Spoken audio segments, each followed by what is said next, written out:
So here we have a transfer pump. This is something, again, that you should be going in and looking at. Now, one thing that everybody needs to understand is they need to look at the fuel types, meaning some of these have two-cycle oil or two-cycle engines, some of them do not. You need to look at your engine, determine what it has, first of all, so that you make sure you put the right gas in it. But at the end of the season, you always want to either drain the gas out or run the gas out until the machine stops working, until it dies, which to me is the best way. If you're going to drain it out, you do have a little port right here that you can come over and you can unscrew this little port, and that will get all of the gas out that's within this little tank. And you can drain it until gas stops coming out. What happens is the gas turns into like a shellac inside of this. And so all you have to do, 9 times out of 10, is simply come over here, and there is a bolt on the very bottom of this. Right here. All you have to do is get a wrench up in there and turn that bolt until it drops. Now, if you look, this has that clean out. That's inside of it. So when you put this back on, you want to make sure that you have access to this clean out. Then you have your little float, which is right here. And you have this same little shaft that's on this one.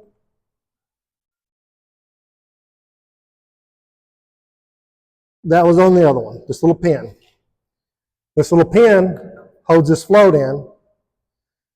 And this little piece right here is going to basically sets up inside of there and will cause it to shut off the gas supply going into this float.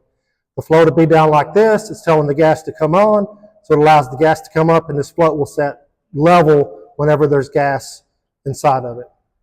What you want to do is simply clean this off, make sure that it's moving up and down that float.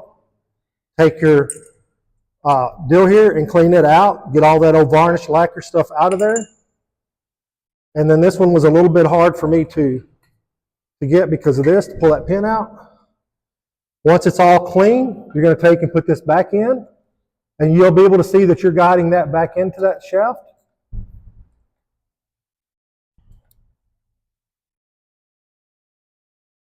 You take your pin, you line it up so that it catches this hole with those holes.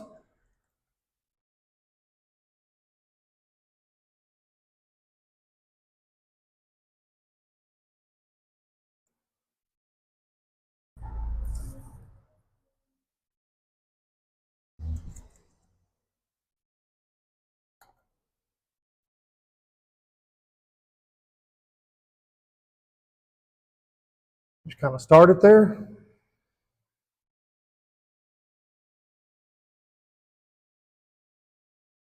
And I'm going to push that in a little bit until it catches it.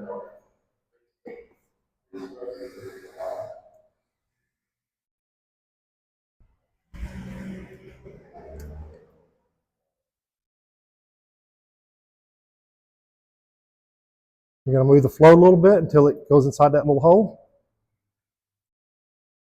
And then that's going to stay up there. That little pin holds this in place. So again, as this needs gas, this float is going to drop down. And as this allows the gas in, that float's going to rise.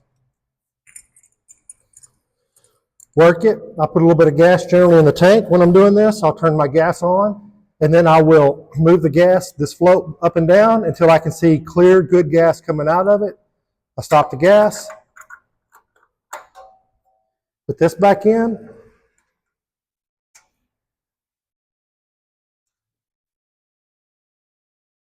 And then I'll tighten it down.